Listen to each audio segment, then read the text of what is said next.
And so when you don't realize it, like you said, you don't do anything about it. But now, I sat and I quit the job. That's the statistics I knew. And now when I look back, and you get wore down, you do your top best, but it seems like it was never good enough. But you keep pushing and pushing until a door opens that you can't walk through. Yes. But you leave behind what you really enjoyed. Exactly. And I think this is why I want people to be aware of the characteristics and what bullying is all about, because there are millions of people that are out there going through this very situation, and they're feeling hopeless, they're feeling helpless, and just as I was, not knowing what is going on. And so at some point you think, am I losing my mind or what's happening? No, you're not. It's just that, once again, the atmosphere has changed and you are not aware of the changes that are occurring.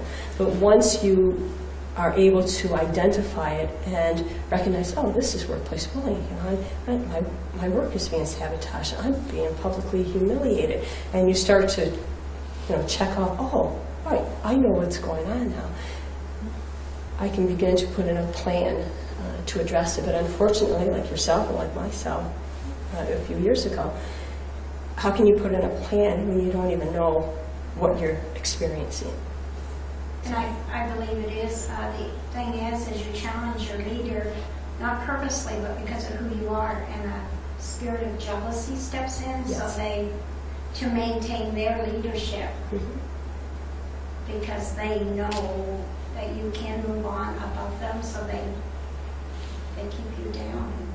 And that's very interesting. Yeah, it happens a lot. And so once we recognize it, though, and we understand, because a bully, whether the bully is a child, there's an insecurity. So you sit that young man or that young woman down and have a discussion, and you find out, well, maybe mom and dad are telling them, that you're not smart enough, you're not strong enough. And so they are frustrated, and so they start taking it out on their classmates.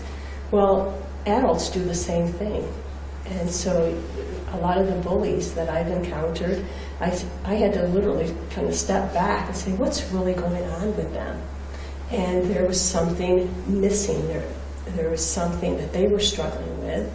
And in my case, I think a lot of it had to do with some of the individuals were in positions of authority who clearly should not have been there because they didn't know the job. They didn't have the experience or knowledge. They may have been placed there because, their uncle was, a manager, whatever. And so to save face, some individuals will act out and will adopt bullying behaviors to deflect from their own insecurities and their own incompetence. And so we need to recognize that. So thank you for your comments. Anyone else? Yes. I took a liberty of putting up the slide on what you can do, and I wonder if you could just speak to some of those things that are really